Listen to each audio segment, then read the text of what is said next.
Willie D Live. What's up, family? If it's your first time checking out the show, let me know what city, what state you're coming in from. If you're outside of the U.S., let me know what country you're representing. Throw up your flag.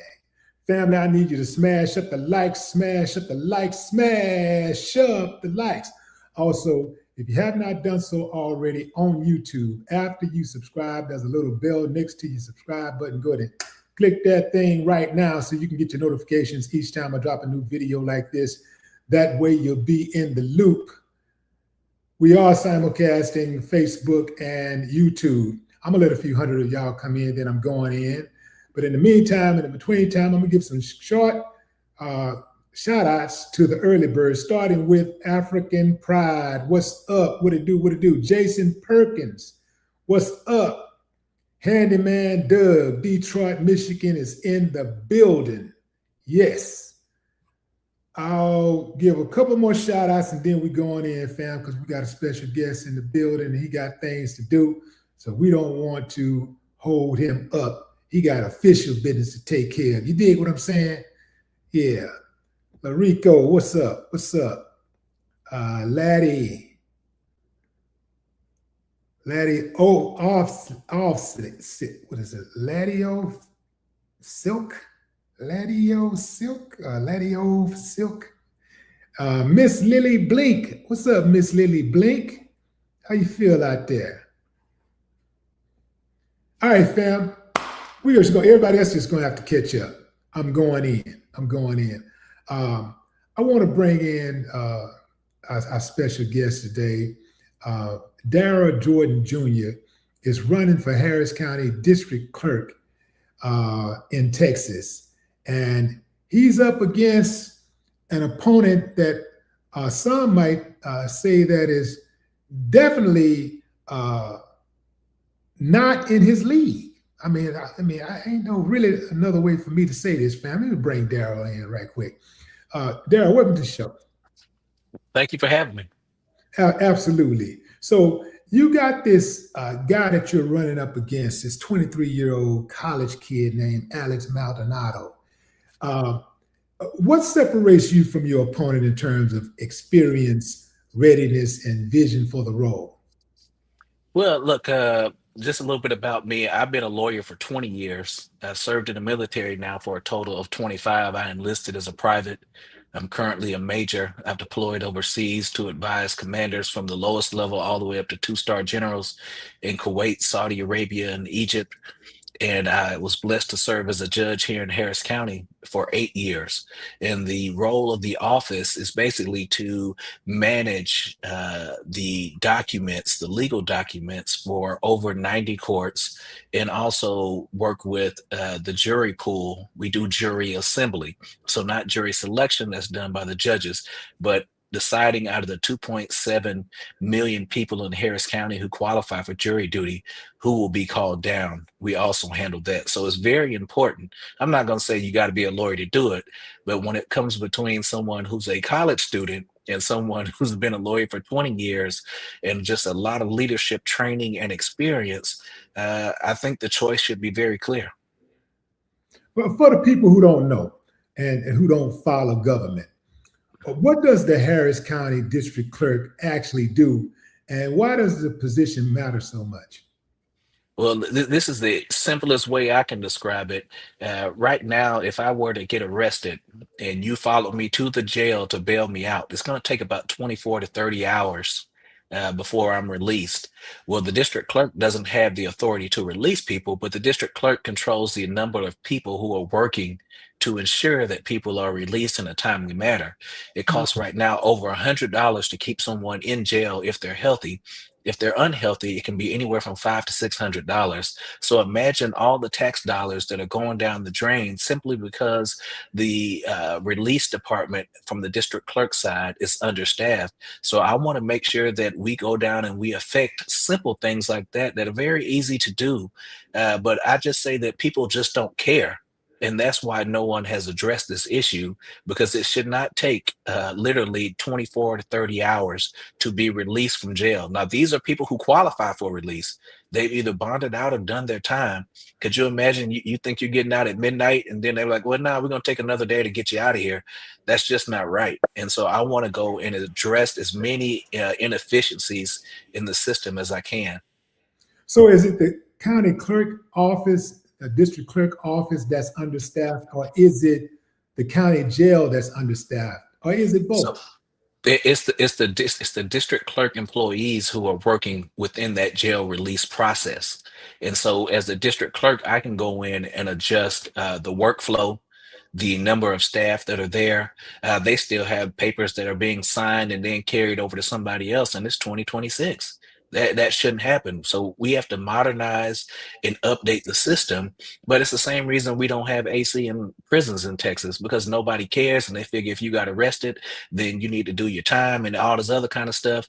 But people still need to be respected and treated humanely, no matter what they've done or what they've been charged with. Yeah.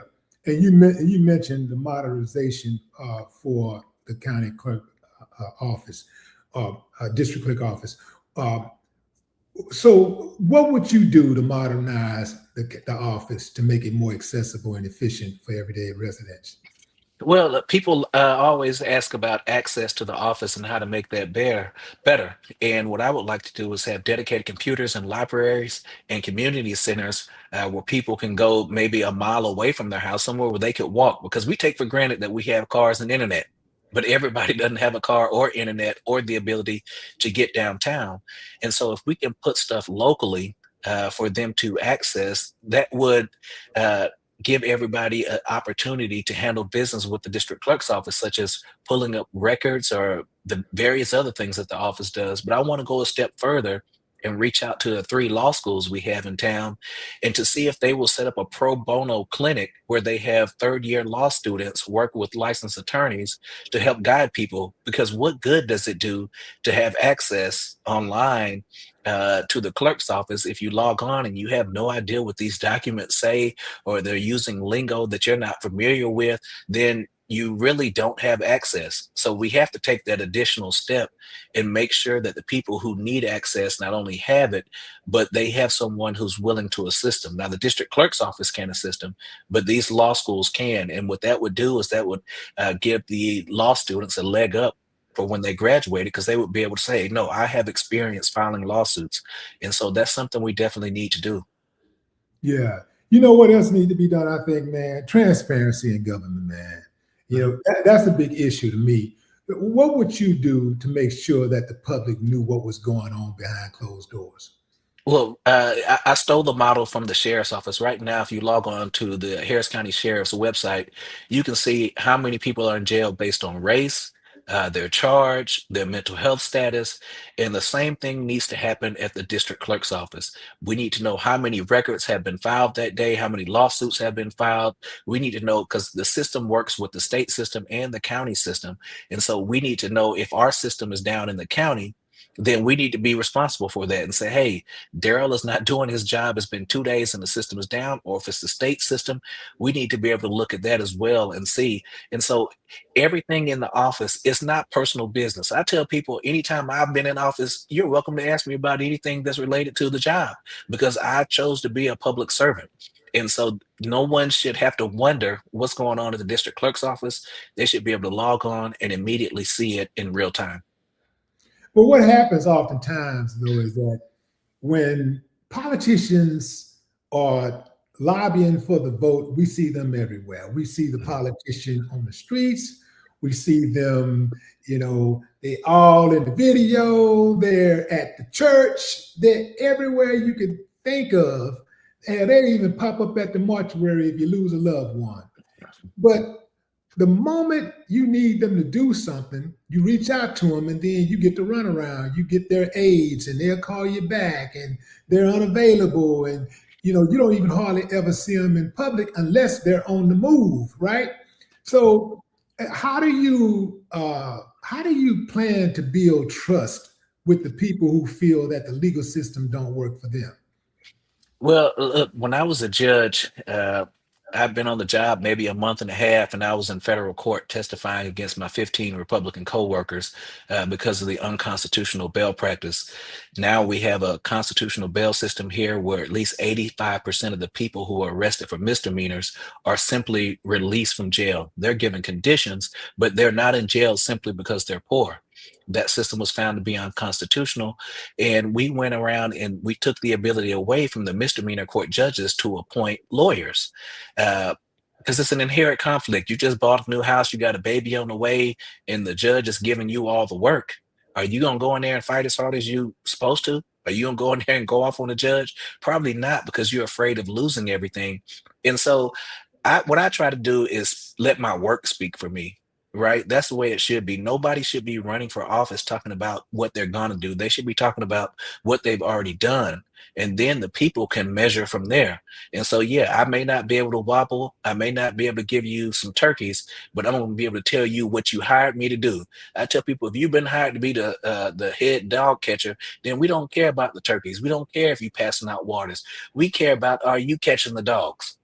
And so if you can't go out in public and talk about your work, then you need to find another job. Yeah, yeah.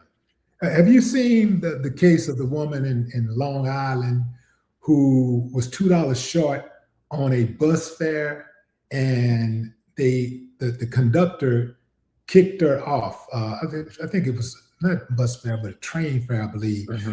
Conductor kicked her off the train and called the police. The police showed up and took her to jail behind a $2 fee. She went in and she said that she purchased a $5 ticket, but the conductor said that she should have purchased a $7 ticket. So we're talking about a $2 discrepancy. Mm-hmm. And the police shows up and hauls this woman off to jail while she's with her small autistic son. You know, how many cases do you see like this? You know, how bad are these type of cases? And when you do give people like that woman grace, how much hell do you get? In fact, why do you catch so much hell from the other side, meaning the Republicans who go crazy about stuff like this? Why is that such a problem, having some moral flexibility? Yeah, it's, I think a lot of people are in these elected positions just to have power. And one way to always stay in power is to find somewhere, some issue that you can engage in fear mongering. Right. And so what they did when we established bail reform, they acted like the city was falling. But since we put bail reform in place in the misdemeanor courts, University of Pennsylvania and Harvard, a lot of other people have come down and done studies, and now we have proven data to show that recidivism has gone down. So that means people who were arrested and were released have not gone out and engaged in other criminal activity. But if you think about it like this, if you're down and out and you're stealing a Similac from Walmart, and then you have a car, they tow you because they took you to jail for the Similac, and then you had to sit in jail for 10 to 15 days, you've lost your house, you've lost your job, you've lost your car because you can't afford to get it out. You probably have lost your child if there was no one else to care for the child. And so what does that person now who's in a state of distress get out of jail and go do? They go do whatever they can to survive. And so we have to get in a different mindset. Right now in Baltimore, in Maryland, their murder rate has been cut down by 30 to 40%. And it's not because they've added more police, it's because they've added more services. I tell people, if you have a life goal, then that helps you stay on track. And so if you have people who are down and out and they don't believe they have a way to go forward, then they're going to find a way to go forward. And that may be by hanging out with Bobby on the corner. And so we have to truly recognize the causes of crime. Even with homeless people, it's cheaper to house and feed homeless people versus having them on the streets and go to the emergency rooms and have to get $20,000-$30,000 worth of medical services that they can't pay for. But of course, if you give them those services, then people will want to complain. But if they saw where they were living and how they were being treated, they would say, no, I'm good. Y'all go ahead and give it to them. I'm going to keep what I got. Right, right. And that's the big problem, man, in this country, man. We have too many politicians who run on the platform of being tough on crime. Mhm. And oftentimes when you hear them say that, that's really code for being tough on black folks. Mhm. So my thing is that, do you think that we'll ever get to a point to where a politician can actually have a platform where you don't have to say crime, I'm gonna be tough on crime? Like, it's like across the board, whether they're Democrats or Republicans, they all say it, but the Republicans say it louder. They like let you know that, yeah, I'm gonna lock them up. I'm gonna lock them up. I'm gonna throw away the key, and I don't care what happens after that. You mentioned the fact that it doesn't not make a lot of sense for a person to go to jail behind something petty, and then they end up losing their job, and then now they can't pay for they can't pay their rent, they can't take care of their family. I ran across a case recently of a guy who he had some type of fraud case involving money, and the guy they was going to send the guy to jail, and the lawyer, Deshaun Jones. In fact, Deshaun Jones from Houston handled that case. He was a judge at the time, and he was like, "Oh, yo, can he pay the money back?" And the dude was like, "Yeah, I can pay the money back. Yeah, I can pay it back." Well, let's let him pay the money back, since it was not a violent crime. You got a victim, but you don't have a victim who was physically harmed. So you got a victim that was angry, not physically harmed. So there's a big difference, right? So Right. how about instead of locking this guy up and throwing away the key and ruining his chances of being able to take care of his family and leaving his 3 daughters without a father and his wife without a husband, how about we make this guy pay restitution and give him some probation so he can go on about his life? But Yeah. it's like a lot of these guys out there, they look at that like, it's like they understand it when it's for certain people, but then others, they have a mentality of lock them up, throw away the key. Yeah, and unfortunately, and I know Deshaun Jones. He's a great friend. I even call him a brother. Mhm. But what happens is when you're in those positions, most of the times people don't look like you. And so, I grew up at sometimes living in homeless shelters, child abuse shelters, and every other kind of shelter you could think of. And so, when I would look at those kids or young people, period, I would say, man, that could be me. That could be me. How can I give this person a chance to better himself? And I guarantee you, whoever that victim was who lost money, in the case you were speaking of, you know what they wanted back? Their money. Because when the person goes to prison, they don't have the money. They may have to give that money to the family, say, hey, I'm going away. So here's whatever X amount of dollars, y'all keep it. I'll just go do the time. And nobody's helped by that. And the way our system is set up, no one goes to jail for life. Very few. Probably less than 3 to 4% of people go to jail for life. So that means they're coming back out. Is I got some judicial complaints filed against me. You can Google them, Darrell Jordan judge complaints, and you can read about it. One of the complaints, because I called the prosecutors in the misdemeanor court, hang 'em high prosecutors.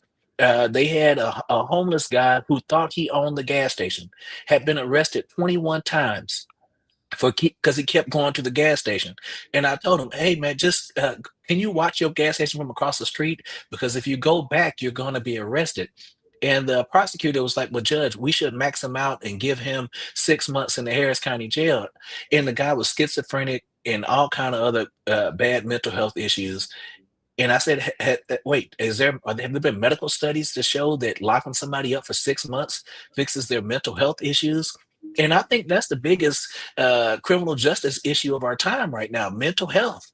There's a national shortage of psychiatrists. Nobody wants to pay them. If you go down there and try to get a psych eval in the Harris County jail, it takes forever.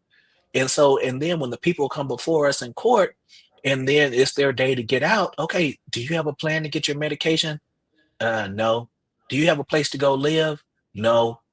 And so then we are knowingly letting people out of jail with serious mental health issues, no treatment plan, but then get mad at the judges. And so it's just a system of scapegoating so people can remain in their position of power, but very few people are out here sincerely trying to find a solution to this problem. Yeah, yeah, I absolutely understand that. What do you think the biggest problem? I mean, you're running for Harris County District Clerk.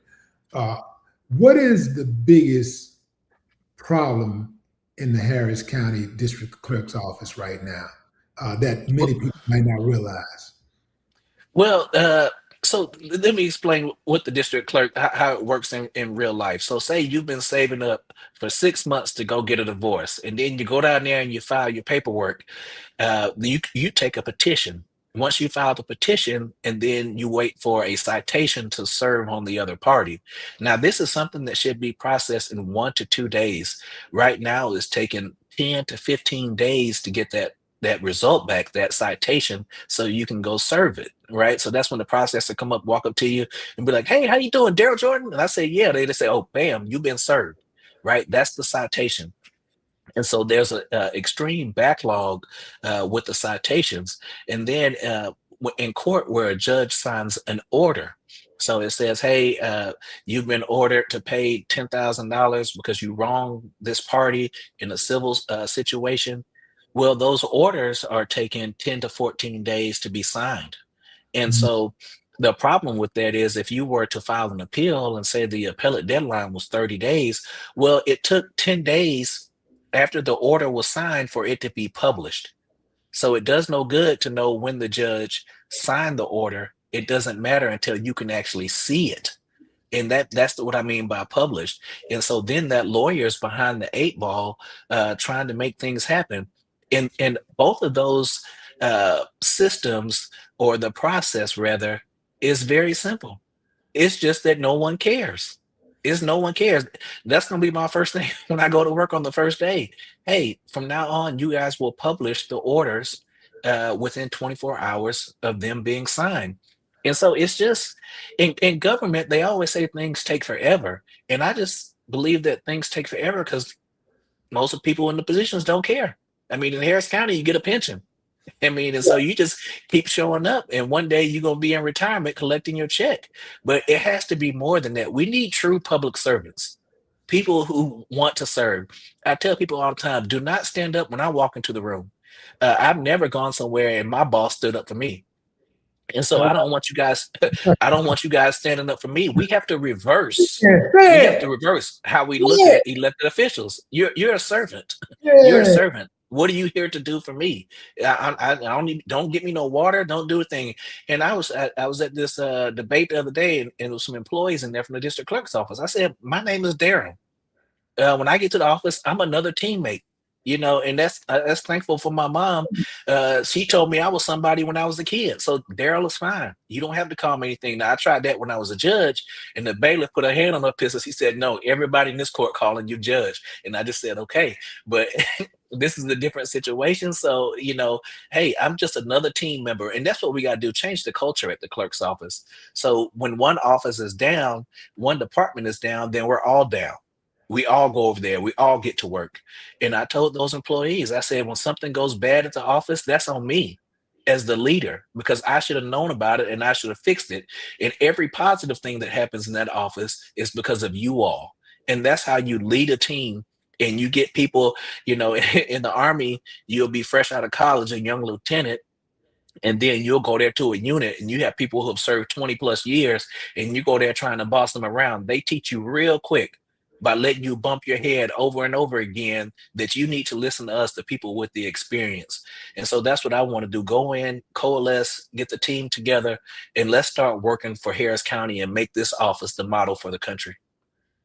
Man, let's go back to this standing up for the judge. When the Mhm. judge come in, like, at what point did you decide that you was not going to allow people in your courtroom to stand up when you walk in the door? Oh, I tried it the first day. I First tried. I day. tried it the first day I was there.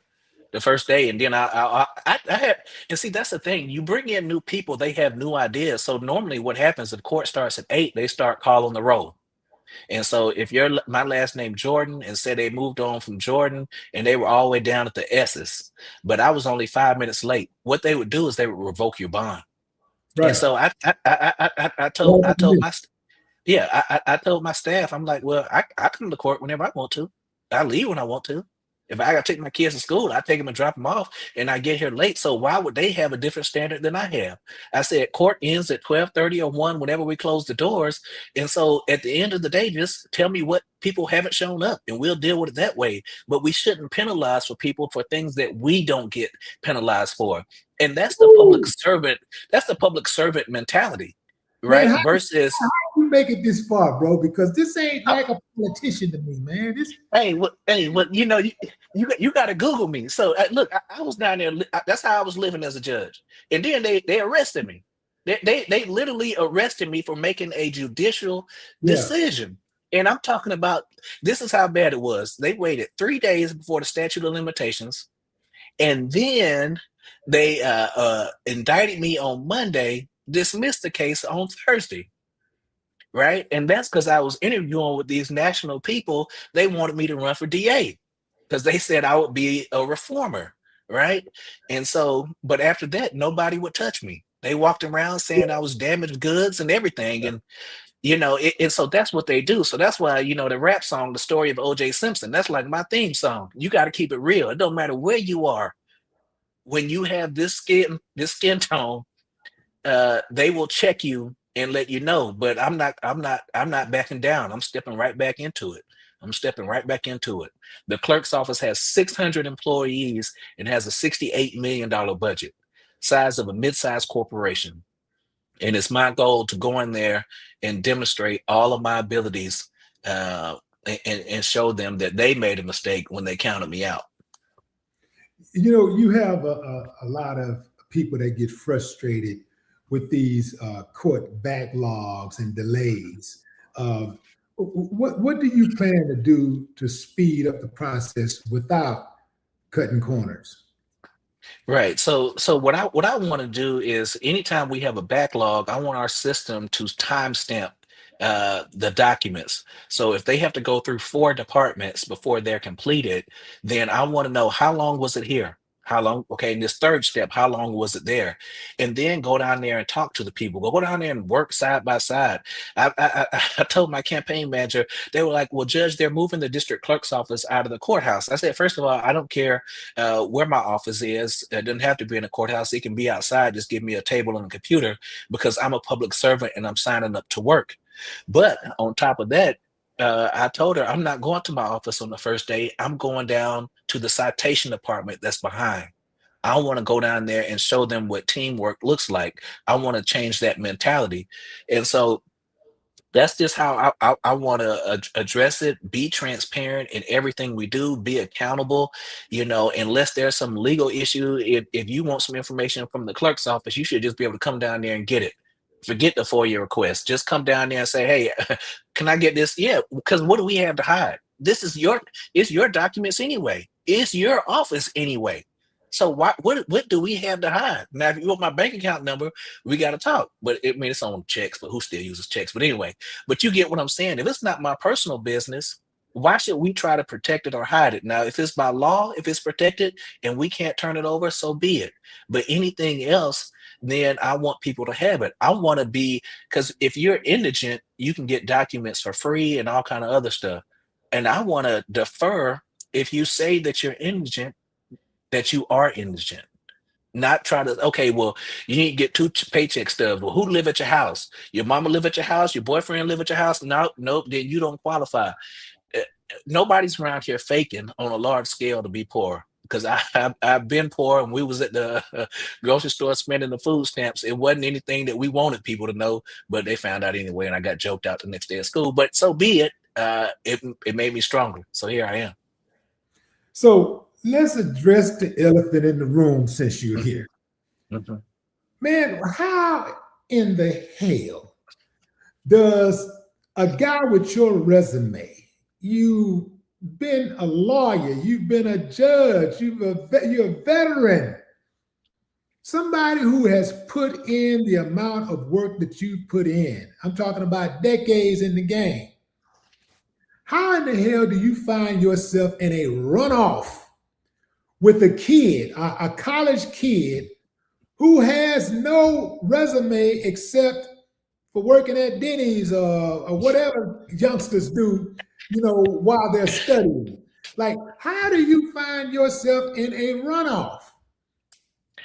Look, and I will say he was a school teacher for 3 years, and the other day at the debate he said he has managed two adults. So I wanted to tell him, sir, you're an adult too, so you don't have to call them adults anymore. You just say you manage two people. But we have identity politics.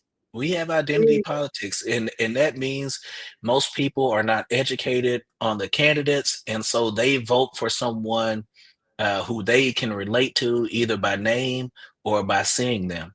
And so in this situation, the only logical conclusion that you can come to when you look at my experience in the legal system, working in the same courthouse, and his lack of experience, it's identity politics. And so unfortunately, that's the way it is. And so, until we can change the standards of what's going on, then I have to fight in the conditions that have been set before me and make sure I'm everywhere on platforms like this. I've run articles in Mandarin. I don't even know what they said. I hope it was something positive. But anywhere I can run an ad or get people's attention, I tell people I operate on the Jesus principle, where two or more are gathered. I'm there to try to tell my story and help you understand why you need to vote for me. If the legal system shuts down in Harris County, which is the backbone of the legal system, is a district clerk's office, then that's a major problem. And you don't go to the largest one in the country as your first job. That's just no one starts out on top, you know, and so it's something you work your way up to. Being a manager in any business, I don't care what it is a difficult job. I tell people, managers of Denny's and Waffle House, I mean, that's a difficult job. You can't depend on your employees to show up at work. People calling out, but you still have to keep the show on the road, right? And you have to know how to talk to people, how to manage them, how to motivate them, and those are skills you develop over time. You don't come out of college on your first job and say, I'm ready to lead 600 people and manage a $68 million budget. Identity politics is indicative of partisanship. So, as let's say the responsible party, right, or the respective party, um, the people who are at the top of the party, you would think that they would want the best candidate for their party. So, on paper and in terms of experience, you by far are the most qualified candidate. So, you tell me, why in the hell would the Texas Democrats endorse your opponent? Yeah, well, in any situation, especially if you're an elected official, because that's mostly where the endorsements come from, elected officials and different groups. Well, they have a constituency to answer to as well. And so again, it doesn't go back to what's best, it goes back to what's best for me.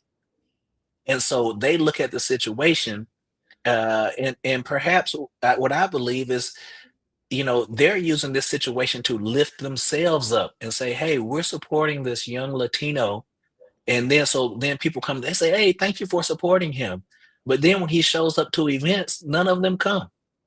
None of them show up in real life, but behind closed doors and on their Facebook pages and everywhere else, they're saying, we're supporting him.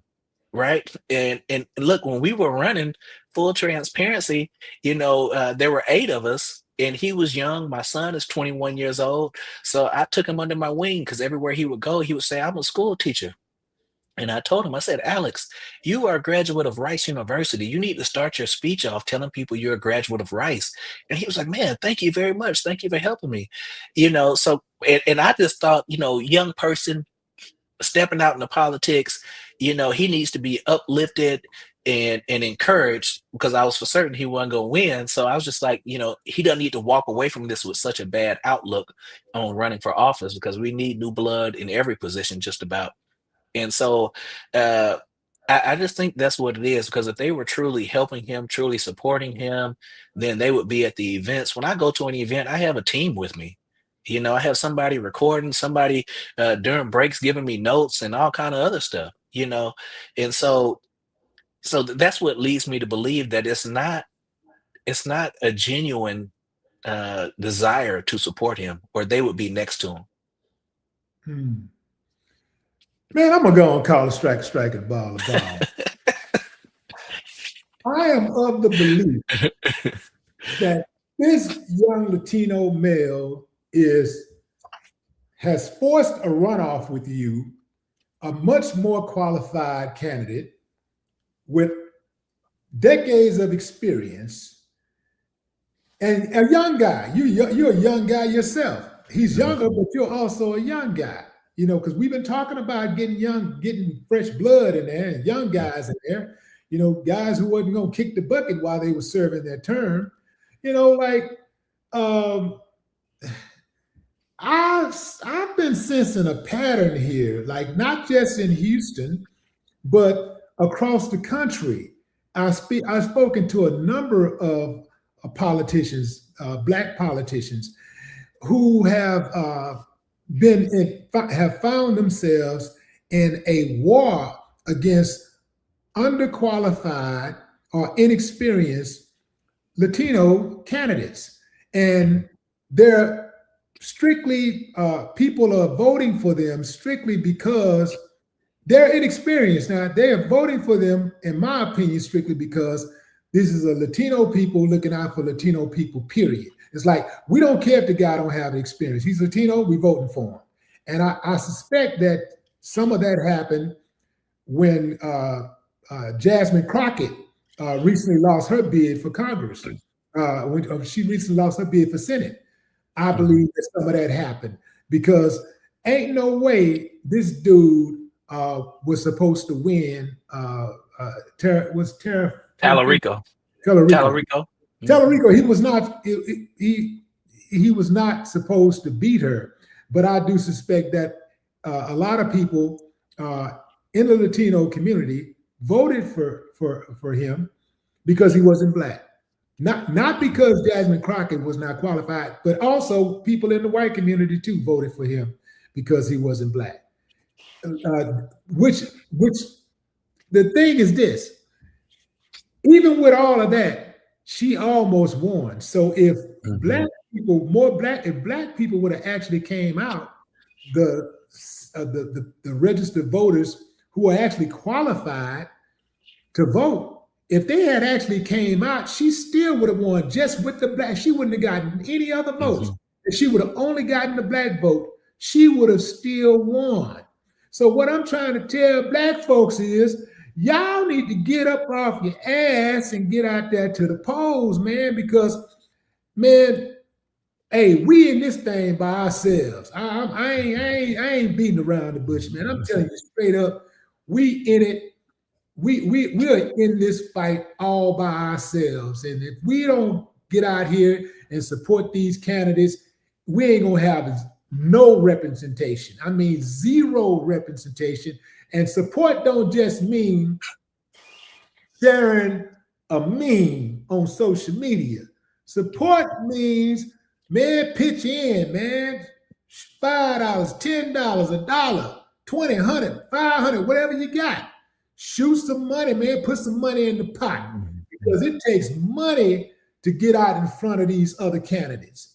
You got to be seen. You got to be visible. You got to put up posters, yard signs. You got billboards. You got radio ads, television ads, internet ads. It takes money. This ain't none of this stuff free.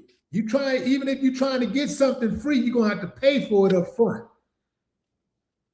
How hard is it to get our people to understand that, man? That you gotta Because we do a lot of talking, but how hard is it for you to get our people to understand that we got to put our money where our mouths are? And we got money. I don't want to hear nothing about we ain't got no money. Because we find money for everything else. We find money for cigarettes. We find money for beer. We find money for alcohol at the club. We find money for interest into the club. We find money to go to the games. We find money to go to the fights. We find money to go buy them shoes. We got money for everything that we want. Why is it so difficult to understand that if we want some changes in policy, if we want some representation, we gonna have to chip in. You ain't gotta be rich. $1, $5, you got it. $10, you got it. Yeah. What's the problem, man? What's the problem? Give it to me straight. I think there's infiltrators in our community that go around telling people, especially Black people, that voting doesn't matter. Right. And I'm like, well, why are they spending billions trying to get the vote? And in our community, we're working against ourselves by telling people, no, man, my vote don't count. Your vote don't count. Nothing will ever change. If I were not elected judge, then we wouldn't have policies across the country right now where people are allowed to get out of jail without paying money.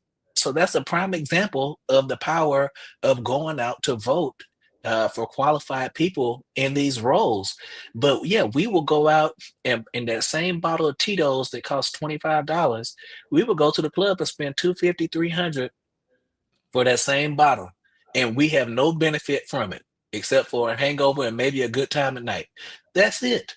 But we can go out and literally change the course of our communities by having better schools. When I went to school, that's changed my life. I have a great life now. My kids have a great life now, but I grew up really bad situation, but education changed my life. I went to school at University of Missouri, came here at Texas Southern and went to law school. That changed my life. And so if we could focus more on education, because a lot of times I would have clients and a kid got caught stealing from Macy's. And I asked the parents, well, tell me about him. They told me he was on this AAU team, this AAU team. And I said, well, how are his grades? They said, oh, he has a 3.7. I said, ma'am, don't nobody care about the sports. I said, bring me his transcript and I will be able to get his case dismissed because we don't see kids like this in this system. Right. So we need to protect him and make sure he gets out of this system as quickly as possible. And we end up getting the case dismissed. But when we start realizing where the priorities are, I mean, these elected officials can give out contracts. They give you $250,000 contract, $1 million contract. That's how you change lives. But if we don't vote for them and we don't even know that they have that authority, then we're lost. A lot of people don't know if you need a passport, you can go buy a plane ticket today to go to Mexico City, then go take it to your congressperson and show them and say, hey, I don't have my passport yet. And they can get it for you the same day, if not the next day. And so we need to be taking advantage, but it really is on us as electeds to go out and tell people and educate them. Right. And look, I didn't know. I mean, I hadn't bought a stamp in 100 years. I didn't know stamps were like 70 something cents. And so when you're getting those mailers in the mail, if you want to send out 30,000 mailers, it's going to cost you about $20,000. And in Harris County, there are over 5 million people. We are larger than 27 states. And again, with the district clerk's office, we're more administrative. We're keeping the system running. But it's not like you're a commissioner or a city council person or a judge and can actually do something for somebody. Only thing I can do is provide good government and do my job. And so it's very hard to raise money in a position like this. And that's how people sneak in the back door because we just don't have the budgets. I think total I've spent $150,000 on my race. Most civil judges have $300,000-$400,000 in their accounts. No Christian Menifee has probably spent $2 or $3, $4 million, and that's just for CD 18. That's not even countywide. And so, yeah, it's very difficult. That's why I'm grateful for platforms like this for me to come on and talk and try to educate people best I can about what's going on in Harris County. Yeah.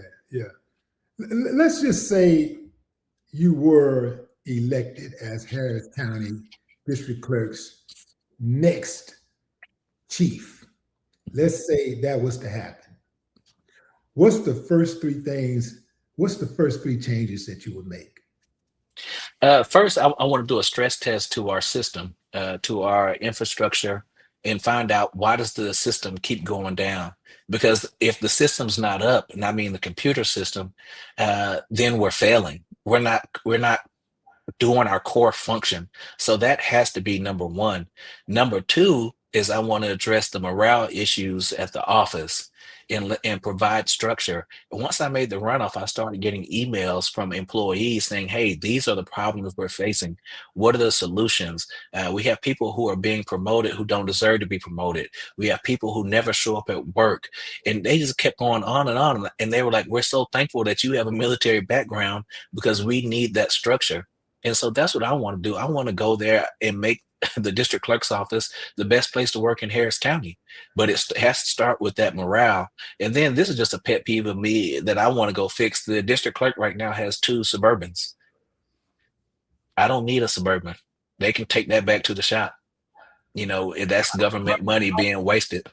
How come the district clerk need 2? Why is it that he needs 2 Suburbans? Yeah, I don't. Yeah, we don't. If I drove there in my car, that's good. That's good enough. For the life of me, I haven't figured out why they have 2 Suburbans, but it's just a waste of money. I mean, that money could go to the clerks in the form of a raise. It could go to the infrastructure. It can go to a lot of things, but I do not see the purpose of someone in the district clerk's office needing to use a government car. We can have a budget, include that a Uber, taxi, Lyft, or whatever they want to do, but we don't need to be maintaining 2 Suburbans like we're up in the White House and we need to drive down the street in a motorcade. I can drive up in the same car that I drove to work if I have somewhere to go. Yeah. Man, well, thank God, man, that you have been putting in the work that you've put in so far, and hopefully, with the help of the people, you will be elected as Harris County's next district clerk. Because I know you're going to do a fantastic job, man. You're a good brother. Thank you. Thank you. I appreciate all the support. And, from the day that I'm in office to the day that I leave office, I want people to hold me accountable. And if you see me out somewhere, feel free to talk to me because I've signed up to be that public servant. I've signed up for the attention. And because I have signed up for it, I'm open and ready to answer questions and be accountable. And if you feel so inclined, you can look me up online, Darrell Jordan Jr.com. Is 2 R's and 2 L's. And if you donate $5, I'm just as happy as if you donated 5 million because it's not my money, it's your money. And I'm thankful that you found me worthy just to give me $5. And it truly does go a long way.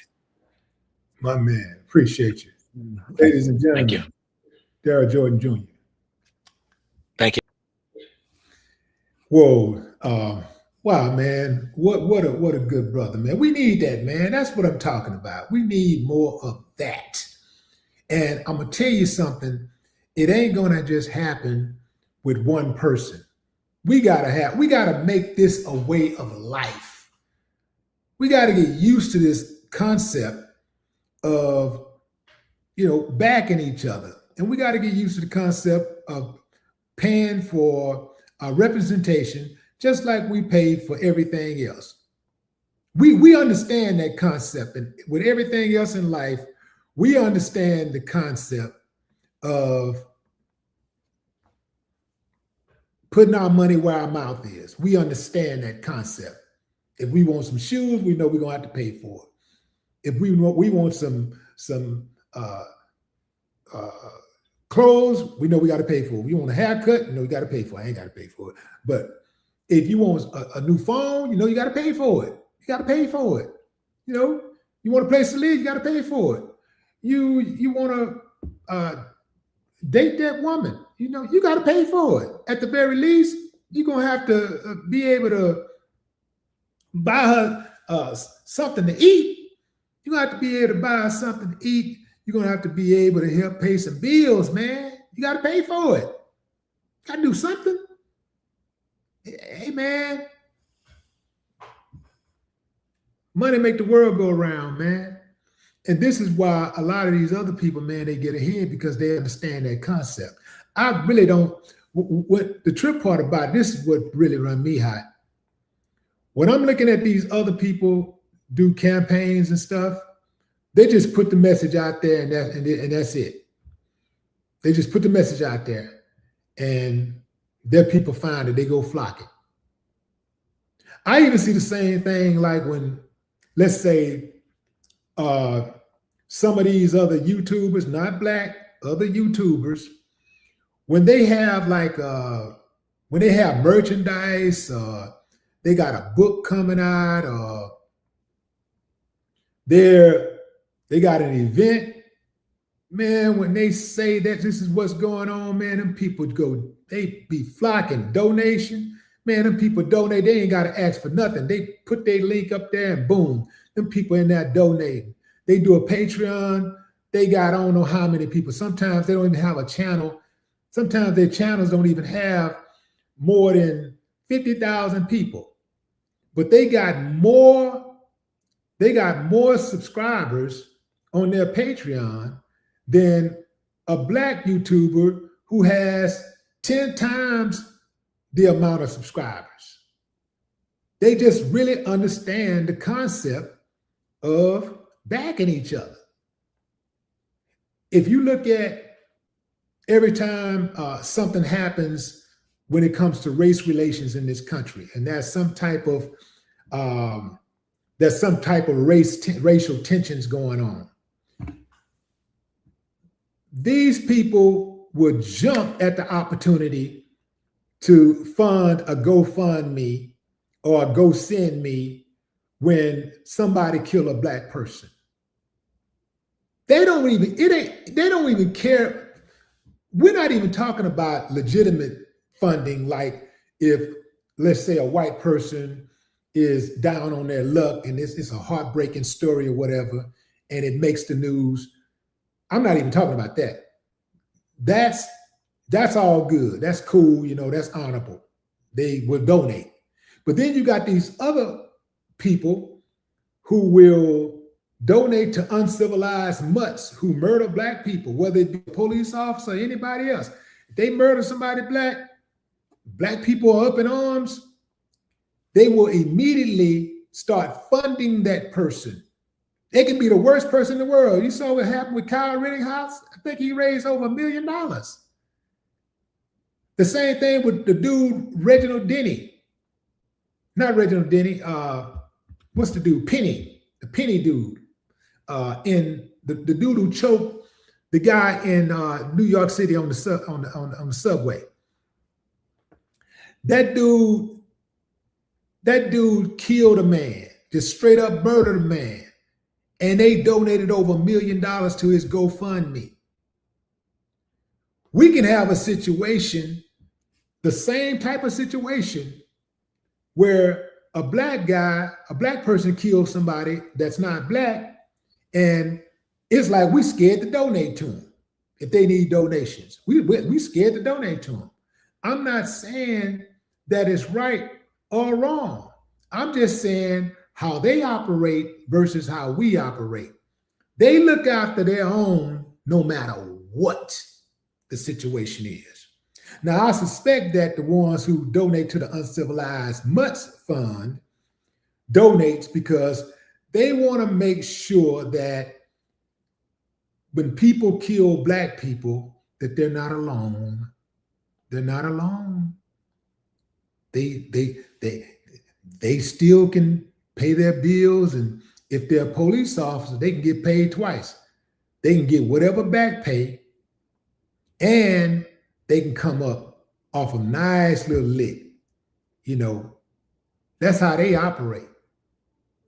If a black person do the same thing, even if the black person was justified, a lot of times we drag our feet on supporting them financially. That need to be automatic, man. That need to be automatic, especially when they're in the right. That should be automatic. We got to get used to the concept supporting each other first. If we support each other, we don't really need no help from nobody else. We ain't got to worry about anybody else. If we support each other, we don't even need nobody else help. We ain't getting nobody else help anyway. That's the way I look at it. Ain't nobody coming to save you. So you got to save yourself, right? That's the way I see it. I see F. John in the comments. One Sword, what up? Antoinette. China Carter. What's up, China? Let's see, who else we got? Chris Parker. Connie Hodge.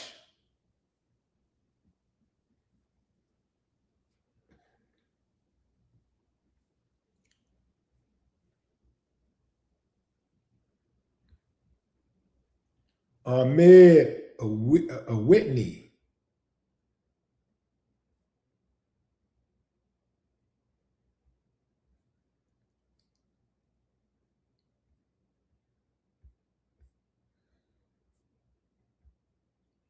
Tori Owens. What's up, Tori? All right, fam, that's my time. I appreciate y'all joining the live. Until next time, enjoy the rest of your morning, afternoon, or evening, wherever you are in the world. No more talk.